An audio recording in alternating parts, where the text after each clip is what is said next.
और एक और बड़ी खबर आपको बता रहे हैं कि रेस्क्यू ऑपरेशन को वहां अभी फिलहाल रोक दिया गया है। रेस्क्यू ऑपरेशन रोके जाने के पीछे की वजह क्या है आपको बता रहे हैं, क्योंकि मलबे में लगातार धमाके हो रहे हैं। लाइव कवरेज हमारे सहयोगी वासु वहां पर पहुंचे हुए थे, लगातार वहां का हाल, वहां की तस्वीरें आप तक पहुंचा रहे थे। और जिस समय वो ये हाल बता रहे थे तभी हुआ वहां पर धमाका, एक और धमाका।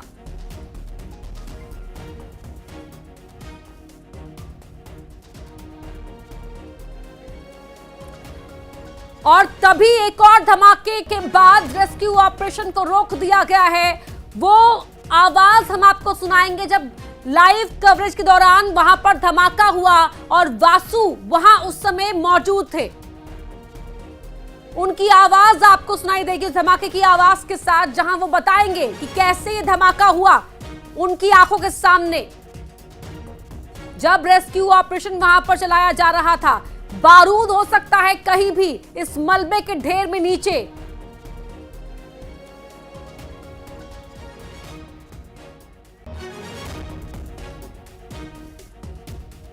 तो रेस्क्यू ऑपरेशन को फिलहाल रोक दिया गया है। हमारे दो सहयोगी शैलेंद्र और वासु ग्राउंड जीरो पर ही डटे हुए हैं लगातार आप तक हर जानकारी पहुंचाने के लिए। अभी हम शैलेंद्र का रुख करेंगे जो वहां से आपको पल पल की जानकारी, महत्वपूर्ण जानकारी वहां स्पॉट से हासिल कर आप तक पहुंचा रहे हैं। शैलेंद्र, वापस हम आपका रुख कर रहे हैं। फिलहाल लेटेस्ट अपडेट क्या है? एक बार फिर रेस्क्यू ऑपरेशन को यहां रोक दिया गया है। देखिए, बिल्कुल रेस्क्यू ऑपरेशन को केवल इस दिशा में रोका गया था कि जो एनडीआरएफ की टीम और एसडीआरएफ की टीम अंदर नहीं जा पा रही थी, क्योंकि वहाँ काफ़ी बारूद है और जिस तरह से विस्फोटक सामग्री अंदर है किसी को पता नहीं है। लेकिन अब फायर ब्रिगेड की जो गाड़ियाँ हैं वो आपको दिखाई दे रहा होगा, या पानी की बौछारें आपको दिखाई दे रही होगी। यहाँ पर उस बारूद को ठंडा करने के उसके ऊपर लगातार जो मलबा है उस पर पानी डाला जा रहा है। यहाँ पर उसको बुझाने के प्रयास जारी हैं। तो यहाँ अभी सबसे बड़ा सवाल ये है कि जो मलबे के नीचे लोग दबे हैं, जो 50 से ज़्यादा संख्या जिनकी बताई जा रही है, वो उन सबको निकालने वाला जो ऑपरेशन है वो फिलहाल रुका हुआ है। लेकिन जो बाकी के जो काम है वो यहाँ पर बारूद को जो ठंडा करना है और वो काम अभी भी जारी है। जेसीबी आपको दिखाई दे रही होगी और लगातार करीब 120 से ज़्यादा पानी के टैंकर यहाँ पर लग चुके हैं, जो पानी डाला जा चुका है, क्योंकि 50 से 60 टन बारूद इस फैक्ट्री में था, जो कहीं ना कहीं इस पूरे शहर को झुलसा सकता था। तो बहुत बड़ी मात्रा में यह बारूद था और अब जेसीबी और प्रशासनिक अमले के सामने जेसीबी के जरिए ज़्यादा से ज़्यादा रास्ते को साफ करना, यही सबसे बड़ी चुनौती है कि रेस्क्यू के लिए अंदर जो इसके इमारत के मलबे के नीचे दबे हैं, अगर कोई घायल है तो उसे निकालने की संभावना। लेकिन ये बात अब साफ है कि कल सुबह ही अब जो शव है या घायल है उन्हें कल सुबह ही निकाला जा सकेगा। अभी ये स्थिति लगातार बनी हुई है कि हमने यहाँ पर जो मयंक जैन है उनसे भी बात की थी, जो रेस्क्यू ऑपरेशन को लीड कर रहे हैं। उन्होंने भी बताया कि अभी सभी टीमों को रोका गया है, क्योंकि भीतर कितना बारूद है कोई नहीं जानता है, तो कोई भी अभी अंदर नहीं जा सकता है।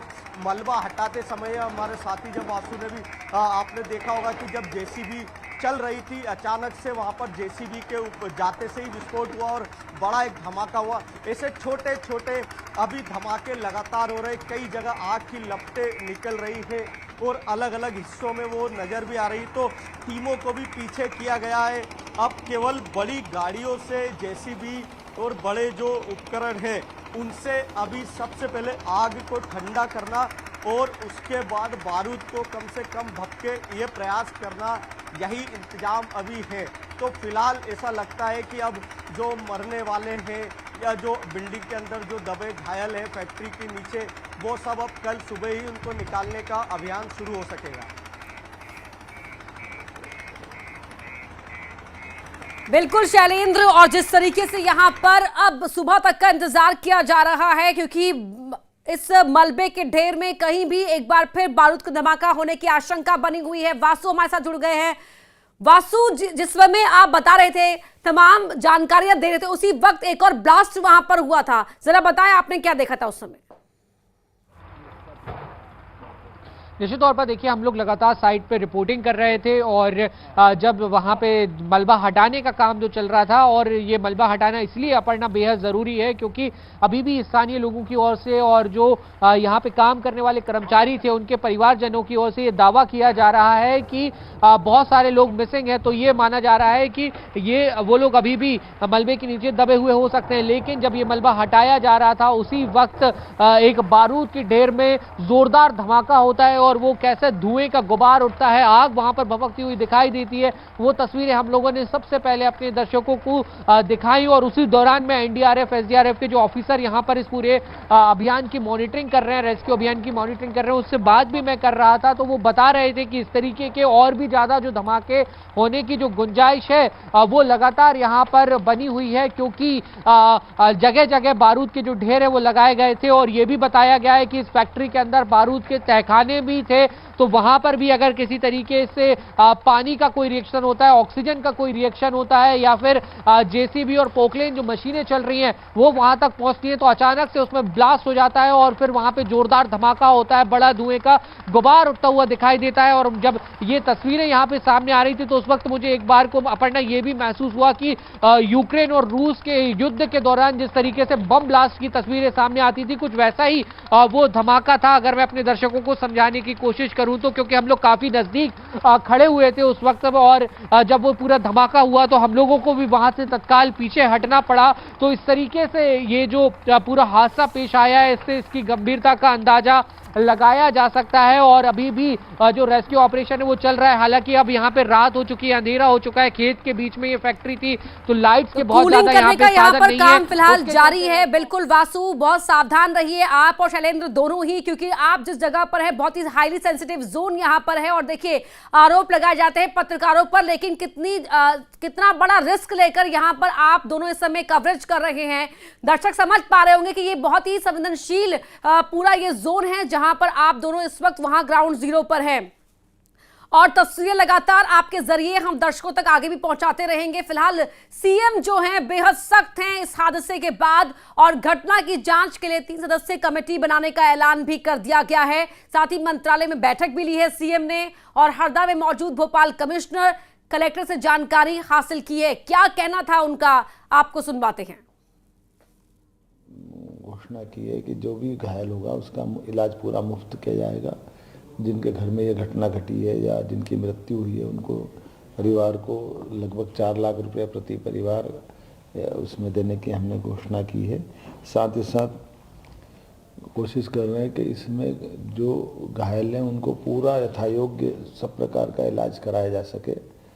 बाबा महाकाल सबके कृपा करेंगे, मैं ऐसी उम्मीद करता हूँ। यद्यपि अब घटना बहुत भीषण है और हम प्रयास करेंगे किसी हालत में घटना की पुनरावृत्ति नहीं हो, और इसी में इस घटना के जांच के आदेश भी मैंने दिए हैं। होम सेक्रेटरी इसकी जांच करके पूरी रिपोर्ट मेरे को देने वाले हैं। तो प्रभावितों के लिए आर्थिक सहायता राशि का ऐलान सरकार की तरफ से कर दिया गया है। साथ ही जो भी दोषी होगा उसके खिलाफ कड़ी कार्रवाई की जाएगी, और कड़ी कार्रवाई होनी भी चाहिए, क्योंकि हर बार एक हादसा होता है, हादसे के बाद जांच होती है, लेकिन जांच के बाद भी हादसे नहीं रुकते हैं।